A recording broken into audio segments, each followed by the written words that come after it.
Hello बच्चों। Good afternoon, good morning, good evening आप सभी को। कैसे हैं आप सब? आई होप सब अच्छे होंगे, मस्त होंगे, स्वस्थ होंगे। आपकी पढ़ाई सब अच्छी चल रही होगी। और ये हमारा matrix chapter, sorry determinant chapter चल रहा है। ठीक है, इसमें आई थिंक 2 लेक्चर हो गए हैं। और अभी तक हमने डिटरमिनेंट के बारे में थोड़ा सा देखा था कि मैट्रिक्स से कैसे इमेज करता है। इसके ये स्क्वायर मैट्रिक्स ही है, मतलब उसका हम ये इसमें एक न्यूमेरिकल वैल्यू आता है डिटरमिनेंट में। ठीक है, और इसे मैंने प्रॉपर्टी पिछले लेक्चर में देखा था। यहाँ तक आपको आई थिंक अच्छे से क्लियर हुआ होगा। ठीक है, और आगे और क्वेश्चन के थ्रू होगा। तो मैथमेटिक्स में देखिए ये ब्यूटी है कि आप सीखते जाओ, घबराना नहीं है आपको। ठीक है, वो चैप्टर के एंड तक अगर आप मेहनत कर रहे हो ना, तो ये हर हाल में पकड़ में आ जाएगा। और आपको पता ही है, कोशिश करने वालों की कभी हार नहीं होती। तो आगे बढ़ते हैं हम। इसमें आगे वो कुछ नया नया टर्म आते हैं, उसको देखते हैं, उसकी वैल्यू कैसे निकालते हैं, वो है क्या। ठीक है, जैसे इसमें पहला आता है माइनर और कोफैक्टर। माइनर एक है, वो आगे भी कोफैक्टर आएगा। ठीक है, ये दोनों आपस में मिलते जुलते हैं, लेकिन थोड़ा सा डिफरेंस है, इसमें देख लेते हैं। The minor of an element A I J is the determinant obtained after deleting the ith row and jth column containing that element। ठीक है, क्या कह रहा है? पहली नंबर ये जान लो कि माइनर किसी डिटरमिनेंट का आप नहीं, मतलब डिटरमिनेंट का माइनर बताओ, ये मीनिंगलेस है। माइनर आपका क्या होगा? वो एलिमेंट का होगा। माइनर आपका ये एलिमेंट, इसके अंदर जितने एलिमेंट है उसके माइन निकलेंगे। ठीक है, वो माइनर ऑफ एन एलिमेंट। कोई ऐसे नहीं पूछेगा कि ये डिटरमिनेंट है, इसका माइनर बताओ। ये तो मतलब नहीं, क्वेश्चन ही ये गलत हो गया। कोई ऐसे पूछेगा इस वाले एलिमेंट का माइनर बताओ, इस वाले एलिमेंट का कोफैक्टर बताओ। ठीक है, ये क्वेश्चन होता है। मतलब जो माइनर और कोफैक्टर है वो किसी पर्टिकुलर एलिमेंट के लिए ही डिफाइन है। सॉरी, वो किसी पर्टिकुलर एलिमेंट के लिए ही माइनर कोफैक्टर आप निकाल सकते हो। इसका निकाल सकते हो, इसका निकाल सकते हो। ऐसे कोई नहीं पूछ सकता है कि ए का कोफैक्टर बताओ, वो तो अबसर्ड हो गया क्वेश्चन जी। ठीक है, माइनर को नोटेशन आप एम से करते हैं हम। ठीक है, ये जैसे ये बोल रहा है ए आई जे, अगर ए आई जे मान लो ये A12 होता। ठीक है, A12 आपका यहां पे आएगा कहीं।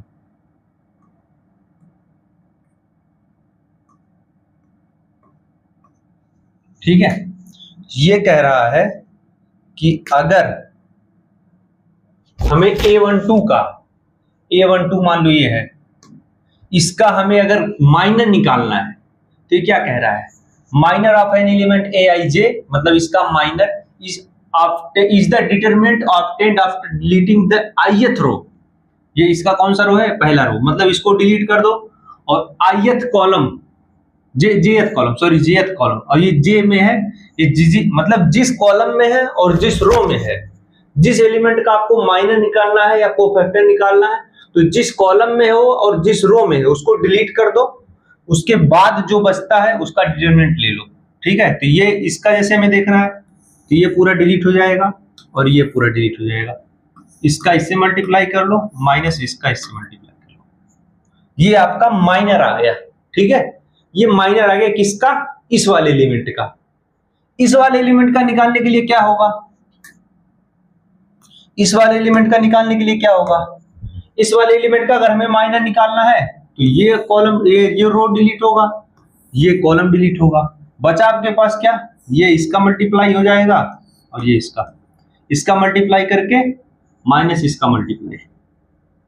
ठीक है, ये ऐसे माइनर निकलेगा। ये कहने का मतलब है the minor of an element A I J, मतलब ए आई जे ये ith रो में है, jth कॉलम में अगर कोई एलिमेंट है उसका माइनर निकालने के लिए आप आई रो को डिलीट कर दो, जे कॉलम को डिलीट कर दो। जिस रो में वो है, जिस कॉलम में वो है, उसको डिलीट कर दो। उसके बाद जो बच रहे हैं जो एलिमेंट, उनका डिटरमिनेंट ले लो, ठीक है, वही उसका माइनर हो जाएगा। जैसे आप कोई भी लो, जैसे इसका आपको निकालना है माइनर, ये डिलीट कर दो, ये डिलीट कर दो, इसका मल्टीप्लाई कर दो, इसका मल्टीप्लाई कर दो, कितना हो रहा है 12 माइनस 12, ये 0 आ गया। और ये पोजीशन कौन सी है, M32, 6 दूना 12 और 4 3 12, 12 माइनस 12 0 हो गया, ठीक है। तो इसका 0 हो गया। उसी तरीके से आप किसी का भी निकाल सकते हो। जैसे ये 7 है, इसका निकालना है, ये डिलीट हुआ, ये डिलीट हुआ, ये मल्टीप्लाई माइनस ये मल्टीप्लाई, तो M31 equal to 6 minus 15 minus 9। समझे कि नहीं आप? जिस भी एलिमेंट का आपको माइनर निकालना है, वो जिस रो में है उसको डिलीट कर दो, जैसे इस रो में है इसको डिलीट कर दिया, जिस कॉलम में उसको भी डिलीट कर दो, बचा क्या, ये बचा, इसका डिटरमिनेंट ले लो। अब हमें पता है 2 क्रॉस 2 का डिटरमिनेंट लेने के लिए सीधा डायगोनली मल्टीप्लाई करके उसको सेपरेट कर दो, पहले वाले में से, इसमें से इसको सेपरेट कर दो, ठीक है। ये किसका लिया है, अच्छा 1 2 निकाला है, 1 2 मतलब ये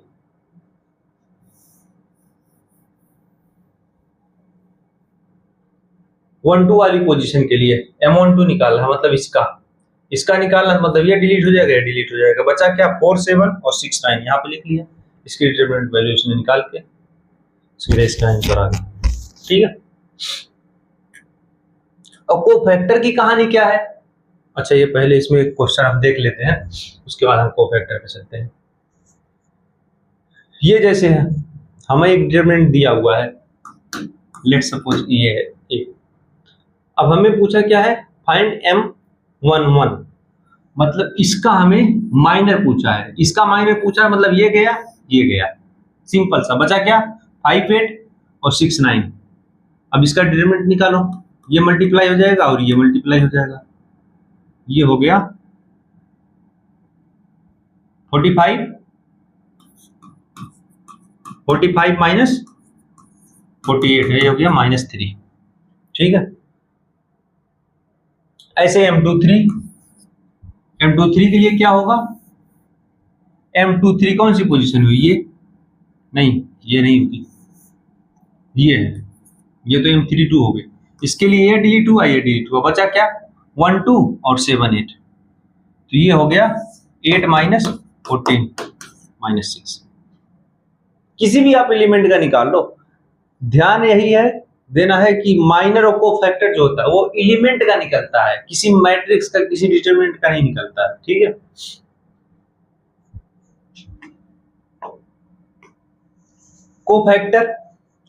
कोफैक्टर में और माइनर में बस थोड़ा सा डिफरेंस है, कोफैक्टर में और माइनर में बस थोड़ा सा डिफरेंस है। मैंने वो डिटरमिनेंट की एक्सपेंशन कर रहे थे तो उस टाइम बताया था ना आपको, साइन लेने के लिए -1 के पावर i प्लस जे, वही चीज यहाँ पे ध्यान देनी है आपको कि जिस भी पोजीशन का या जिस भी एलिमेंट का आपको फैक्टर निकाल रहे हैं, तो पहले तो आप उसका माइनर निकाल लीजिए, पहले आप उसका माइनर निकाल लीजिए, माइनर के बाद जैसे ये वाला एलिमेंट है, ठीक है, मैं बना देता हूं ऊपर, ठीक है, जैसे ये वाला एलिमेंट है, इसका माइनर आप निकालोगे, इसका माइनर कितना आएगा, M23 है, ठीक है। अच्छा, कोफैक्टर को आप ए से डिनोट करते हैं, हम कोफैक्टर को ए से जनरली डिनोट करते हैं। The cofactor of an element is obtained by multiplying it's minor with this, minor में आप इस नंबर से मल्टीप्लाई कर दोगे तो वो आपका कोफैक्टर आ जाएगा, लेकिन ये नंबर है क्या, -1 के पावर i प्लस जे, मतलब जिस एलिमेंट का आपको कोफैक्टर निकालना है उसकी पोजीशन में जो i और j की वैल्यू आएगी वही आपको यहाँ पे i j की वैल्यू रख के यहाँ पे रख देना है, वो वैल्यू जो आएगी -1 की पावर i प्लस जे। जैसे इस केस में है, इसका अगर हमें निकालना है तो ये डिलीट होगा, ये डिलीट होगा, ये इसका मल्टीप्लाई हो जाएगा और इसका इधर मल्टीप्लाई हो जाएगा, तो ये तो माइनर आ गया आपका। अब को फैक्टर निकालने के लिए क्या कह रहा है कि -1 के पावर i प्लस जे से मल्टीप्लाई कर देना है। i प्लस जे क्या है, जिस भी एलिमेंट का आपको कोफैक्टर निकालना है उसकी पोजीशन। इस केस में i की वैल्यू क्या है 2 और j की वैल्यू क्या है 3, तो 2 + 3 करोगे तो ये वैल्यू क्या आएगी -1। मतलब इस वाले पोजीशन से इस वाली पोजीशन की जो ये आया A23 कोफैक्टर वो हो जाएगा -M23। मतलब जो माइनर आएगा उसमें -1 से मल्टीप्लाई कर दो, ये आपका ये हो गया। इस वाली पोजीशन के लिए अगर निकालना रहता तो ये क्या हो जाएगा इसका माइनर M22, मतलब कुछ आएगा वैल्यू 22 पोजीशन पे हम ले लेते हैं, तो इसका कोफैक्टर क्या हो जाएगा, कोफैक्टर इसका हो जाएगा -1 के power i plus J, i भी 2 है j भी 2 है, तो ये 2 + 2 4 हो गया और ये हो गया M22, तो ये वैल्यू पूरा प्लस हो गई, तो हो गया M22। ठीक है, माइनर और कोफैक्टर में बस यही डिफरेंस है कि इसमें पोजीशन के हिसाब से उसका साइन रहेगा, और माइनर में माइनर में सारे पॉजिटिव ही रहेंगे, मतलब जैसा उसका अगर नेगेटिव वैल्यू आ रही है तो नेगेटिव रहेगा, लेकिन साइन का उसमें कोई वो नहीं है। इस केस में साइन को ध्यान देना है। साइन कैसे ध्यान देना है, -1 के power i plus J, i plus J मतलब जिस भी एलिमेंट का आपको फैक्टर निकालना है उस एलिमेंट की पोजीशनिंग ये बताता है। i प्लस जे, आई और जे उस एलिमेंट की पोजीशनिंग बताता है। i होता है रो और जे होता है कॉलम, मतलब किस रो में है किस कॉलम में उसके हिसाब से उसका कोफैक्टर डिसाइड होता है। इस वाली पोजीशन के लिए देखो प्लस में आया और इस वाली पोजीशन के लिए माइनस में आया, -1 आगे आ गया। ठीक है,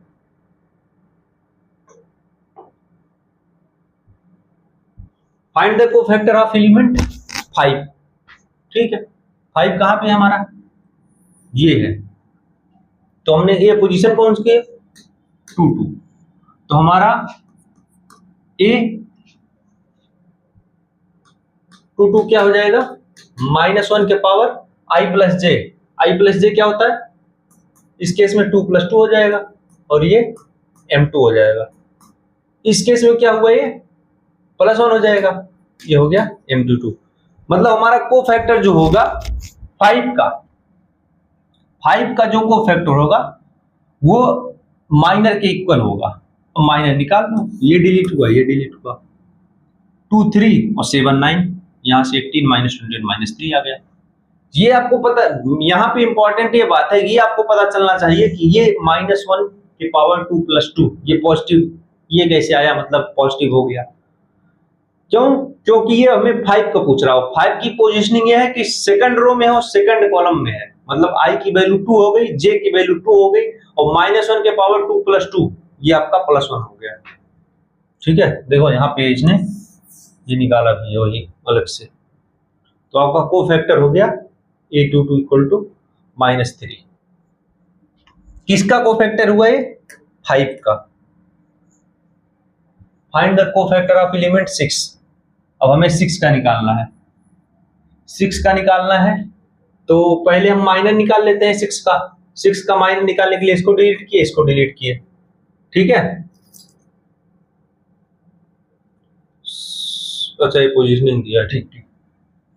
6 का माइनर हमने निकाला तो 1 2 और 7 8, तो 8 -14 -6 ये आया आपका माइनर। पोजीशन कौन सी है 2 3, M23। ठीक है, अब कोफैक्टर क्या होता है, A23 होगा हमारा -1 के power i plus J, i इसमें कौन सा है सेकंड रो में है और थर्ड कॉलम में है, तो i प्लस जे क्या हो गया 2 + 3 और इंटू M23 माइनर, तो आपका हो गया -1 और इंटू -6, ओवरऑल हो गया आपका 6 आंसर। ठीक है, आगे बढ़ते हैं इसमें।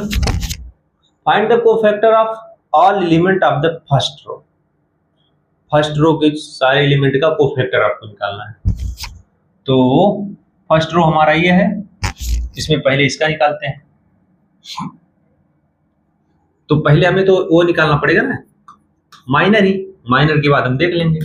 तो माइनर क्या होगा, इसको डिलीट करें, इसको डिलीट करें, 5 6 8 9, 5 6 8 9 इसकी जो डिटरमिनेंट वैल्यू हुई, और M12 ये क्या होगा, मतलब इसको डिलीट करना है, इसको डिलीट करना है, 4 6 7 9, 4 6 7 9। समझ रहे हो नहीं आप? जैसे इसका निकालना है, इसका निकालना है माइनर, अभी हम माइनर निकाल ले रहे हैं। माइनर में साइन का कोई नहीं होता है पंगा, कोफैक्टर में भी हम देख लेंगे माइनर निकाल के। ये डिलीट हुआ, ये डिलीट हुआ, 4 6 बचा और 7 9 बचा। इस वाले के लिए मतलब M13 हमारा क्या होगा, इस वाली पोजीशन के लिए ये डिलीट हुआ, ये डिलीट हुआ, 4 5 7 8, 4 5 7 8, ठीक है। और ये करो कैलकुलेट,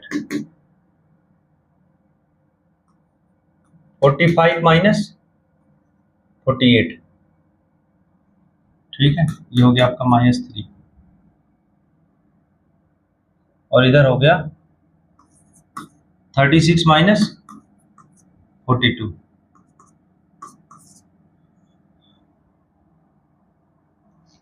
ये हो गया -6, इधर हो गया 32 माइनस 35,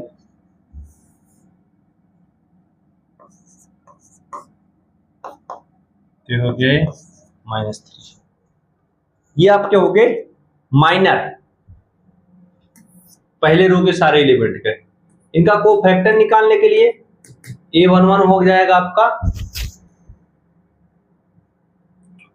-1 के power positioning I plus J। इस केस में क्या है 1 + 1, और माइनर की वैल्यू क्या है -3।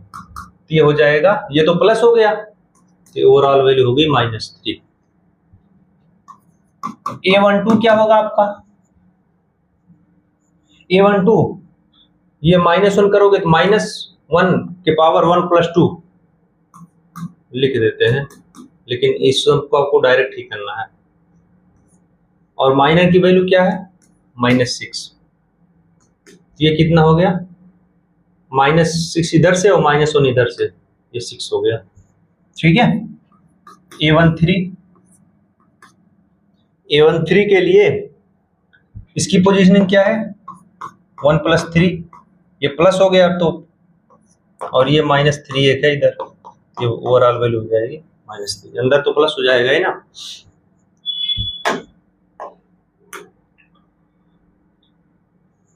Find M21 of this, minor निकालना है, किसका निकालना है 21 वाली पोजीशन का।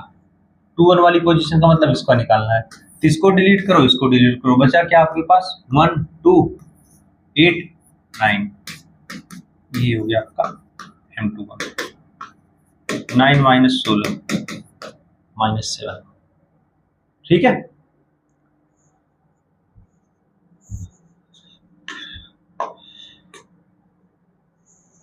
Find A13 of this. A13 मतलब इसका कोफैक्टर आपको निकालना है, ठीक है।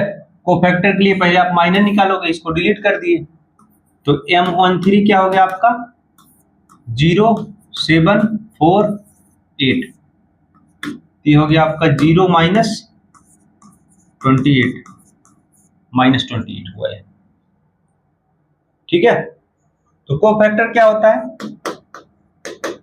-1 के पावर पोजीशनिंग, किस रो में है, पहले रो में है और थर्ड कॉलम में है, तो 1 + 3, और ये हो गया -28, तो अंदर वाली वैल्यू ये प्लस ही होगी, -1 के पावर और इवन पावर है -1 के, ठीक है, प्लस ही होगी, तो ओवरऑल वैल्यू होगी -28।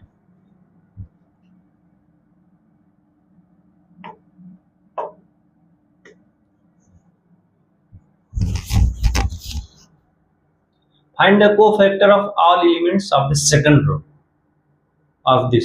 एक मैट्रिक्स एक डिटरमिनेंट दिया हुआ है, इसके सेकंड रो के कोफैक्टर निकालना है, सेकंड रो के सारे एलिमेंट का कोफैक्टर निकालना है आपको। तो सेकंड रो ये हुआ, तो शुरू करते हैं।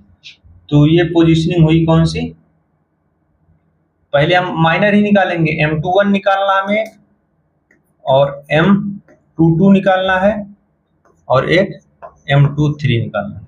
ठीक है, इस वाली पोजीशन के लिए ये गया, बचा क्या 1 3 8 9। इस वाली पोजीशन के लिए ये तो जाएगा ही, ये चला जाएगा 2 2 वाले के लिए, तो बचा क्या 2 3 7 9। और इस वाली के लिए ये तो रहेगा ही, ये जाएगा, तो 2 1 7 8। ठीक है, उसको कैलकुलेट कर लो, 9 माइनस 24, तो ये हो गया आपका -15। ठीक है, ये हो गया 18 माइनस 21, इधर हो गया -3, ये हो गया 16 माइनस 7 9 आ गया। ठीक है, ये आपका आया माइनर का आया सेकंड रो के सारे एलिमेंट का, ये पहले एलिमेंट का, दूसरा तीसरा सेकंड रो के। ठीक है, अब कोफैक्टर निकालने के लिए बोला है, कोफैक्टर आप निकाल लो, A21 -1 के पावर 2 + 1, ये आखिरी बार मैं लिख रहा हूं, डायरेक्ट लिखूंगा, आप भी मतलब ट्राई इसको करो, -15। ठीक है, तो ये अंदर माइनस ऑड पावर, ये ओवरऑल माइनस हो जाएगा और -15 से मल्टीप्लाई होगा 15 हो जाएगा। ठीक है, A22 -1 के पावर 2 + 2 4, तो वो तो -1 के पावर इवन अगर पावर है तब तो वो तो प्लस वैल्यू दे देगी। ठीक है, प्लस दे देगी तो, और हमारा ये क्या है -3 और इधर +1 है, तो कितना हो गया -3। और A23 क्या होगा हमारा, -1 के पावर, पोजीशनिंग क्या है 2 3, सेकंड रो में है और थर्ड कॉलम में है, A23 वही हुआ ना, second row plus third column, और वैल्यू इसकी कितनी है 9, तो ये तो माइनस हो जाएगा और एक 9 इधर है ऑलरेडी, तो हो गया -9। ये आपके आंसर हो गए। इसका कोफैक्टर क्या हुआ 15, इसका कोफैक्टर -3, इसका कोफैक्टर -9।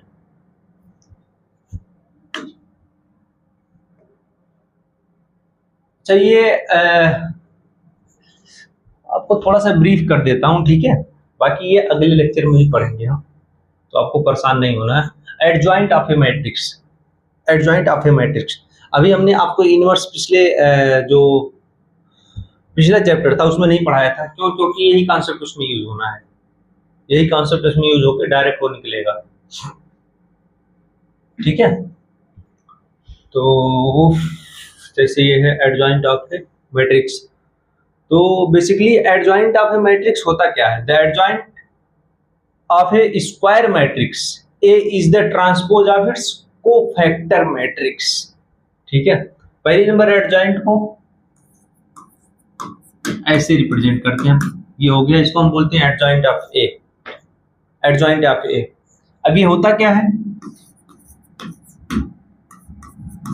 ये क्या कह रहा है, एडजॉइंट ऑफ ए ये होता है कि जो सारे एलिमेंट होते हैं, अगर 3x3 का है, तो अगर ये जितने भी एलिमेंट हैं A11 A12 A13 A21 A22 A23 A31 A32 A33, ये जो भी एलिमेंट है, ठीक है, इसका कोफैक्टर जो आएगा, कोफैक्टर जो आएगा इसका जैसे आया A11 A12 A13 A21 A22 A23, A31, A32, A33, इन सारे कोफैक्टर का मैट्रिक्स बनाना है आपको और उसका ट्रांसपोज ले लेना है। ठीक है, उसका ट्रांसपोज ले लेना, वही आपका एडजॉइंट ए हो जाएगा। ठीक है, वही आपका एडजॉइंट ए हो जाएगा। ट्रांसपोज लेने का मतलब ये स्क्वायर मैट्रिक्स है तो डायगोनल को आपको सेम रखना है। डायगोनल सेम रखेंगे, डायगोनल सेम रखना है, इधर वाले एलिमेंट को उधर भेज दो, उधर वाले की उधर ले आओ, ट्रांसपोज यही होता है। यही स्टेप में भी शायद बताया है। फाइंड ऑल कोफैक्टर्स, पहले आपको सारे कोफैक्टर निकाल लेने हैं। अगर 2x2 का है तो भी आपको निकालना है, 4 होगा तब, 3x3 का 9 है, 4x4 का आएगा तो 16 कोफैक्टर निकालना है आपको। फॉर्म द कोफैक्टर मैट्रिक्स, और उन कोफैक्टर से उसको रिस्पेक्टिव पोजीशन पे, जिस पोजीशन का कोफैक्टर हो उसी पोजीशन पे उसको प्लेस्ड करके मैट्रिक्स बनाओ आप। जैसे ये A11 वाला है तो A11 वाली पोजीशन पे गया, टेक इट्स ट्रांसपोज, उसका ट्रांसपोज ले। 3 स्टेप की कहानी है इसकी। पहले आपको कोफैक्टर निकालना है, कोफैक्टर को उसमें रख के मैट्रिक्स बनाना है, उसके बाद उसका ट्रांसपोज लेना है, आपका एडजॉइंट ए आ जाएगा, किसी मैट्रिक्स का एडजॉइंट आ जाएगा। ठीक है, अभी घबराना नहीं आपको, हम आपको एक ब्रीफ दिए हैं। हम अगला लेक्चर यहीं से शुरू करेंगे, इसको हम रिवीजन कराते ही शुरू करेंगे अगला लेक्चर, इसके बाद ही हम क्वेश्चन लगाएंगे। इसका क्वेश्चन आज नहीं लगाएंगे। ठीक है, कंस्ट्रक्शन ऑफ एडजॉइंट, जैसे ये है वही, अभी देखो वही है, जैसे ये है कोई मैट्रिक्स है ये, इसका हमको फैक्टर निकालेंगे, A11, A12, A13, A21, 22, 23, 31, 32, 33। ठीक है, तो एडजॉइंट क्या होगा? एडजॉइंट हमारा क्या कहता है कि इसका आप ट्रांसपोज ले लो, ट्रांसपोज ले लेंगे तो हमारा एडजॉइंट ये आ जाएगा। ठीक है, वो क्या होगा, हमने क्या बोला था कि आप इसको फिक्स रखो, इसका ट्रांसपोज लेने के लिए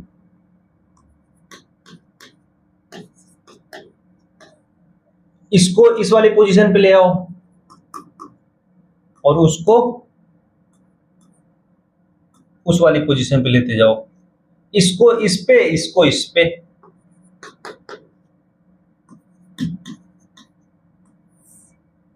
इसको इधर चेंज कर दो, इसको इधर चेंज कर दो।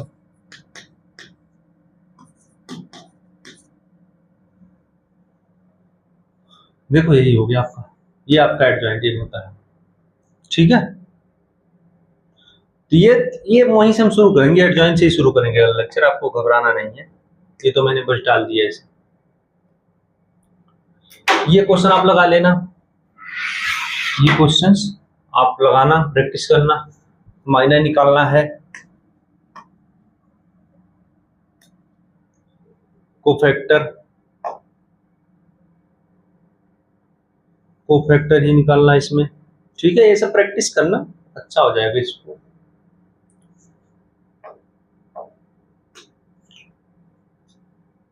कोफैक्टर ऑफ एलिमेंटेड आप और सारे एलिमेंट का निकाल सकते हैं आप। ठीक है, ये आपका प्रैक्टिस के लिए ही है, इसमें ऐसा तो कोई है नहीं बहुत तीर मारने वाला क्वेश्चन। ठीक है, पढ़ो आप लोग अच्छे से, और बुक वगैरह भी आप लगा सकते हैं, लेकिन मैं क्वेश्चन तो यहाँ प्रैक्टिस करा ही रहा हूँ। अगर किसी के पास हो, किसी के पास टाइम बच रहे हैं और सब्जेक्ट के अलावा बच रहे हैं तो आप लगाओ, मतलब हमें बताओ, रिव्यू दो कैसा लग रहा है, आपके क्वेश्चंस लग रहे हैं कि नहीं लग रहे हैं। आई होप सारे लगेंगे ही, लगने ही चाहिए, मतलब क्योंकि मैं अपनी तरफ से जो भी कॉन्सेप्ट मैं एक्स्ट्रा ही पढ़ा रहा हूँ, ये सब कुछ कॉन्सेप्ट इसमें जो रिलेटेड है वो भी मुझे आपको बताने हैं, मतलब कि ये कौन से आप बोर्ड में यूज करो, कौन से नहीं यूज करो। आप एनसीईआरटी को रेफरेंस मान के ही चलना है, मतलब ठीक है। ये कंटेंट जो हम बना रहे हैं एनसीईआरटी पर, उसमें क्या है कि मैं आईएससी भी थोड़ा सा रख लेता हूँ ताकि और बच्चों को भी समस्या ना हो। और ये पढ़ लोगे तो आपको, मतलब जैसे कंपटीशन वगैरह भी अगर आप कोई दे रहे हो तो उसमें सारे ये सब आते ही हैं। कंपटीशन के लिए तो हालांकि और अच्छे लेवल तक जाना चाहिए, ये उसके लिए हम देखते हैं। बाकी पढ़ो अच्छे से, मेहनत करो, ठीक है। और ये हम शुरू करेंगे वहीं से, एडजॉइंट हम अगले लेक्चर में एडजॉइंट से ही शुरू करेंगे। उसका हम पहले आपको फिर से रिवीजन कराएंगे दोनों स्लाइड, और क्वेश्चन हम वहाँ प्रैक्टिस करेंगे, ठीक है। मिलते हैं अगले लेक्चर में, तब तक के लिए सब मस्त रहो, स्वस्थ रहो, अच्छे से पढ़ाई करो, खाओ पियो, मस्त रहो एकदम। और ये जो हमने क्वेश्चन दिया इसको प्रैक्टिस कर लेना आप लोग, ठीक है, और रिवीजन कर लेना थोड़ा सा माइनर कोफैक्टर का, यही आगे चलेगा थोड़ा सा भी एक लेक्चर। और आगे होपफुली अभी तो यूनिवर्स नहीं स्टार्ट होगा, इसी की प्रॉपर्टीज वगैरह आएगी शायद अगले लेक्चर में, एडजॉइंट रहेगी इसकी प्रॉपर्टीज वगैरह, ठीक है। मिलते हैं अगले लेक्चर में, तब तक के लिए सभी को टाटा बाय बाय, मस्त रहो, स्वस्थ रहो सब लोग।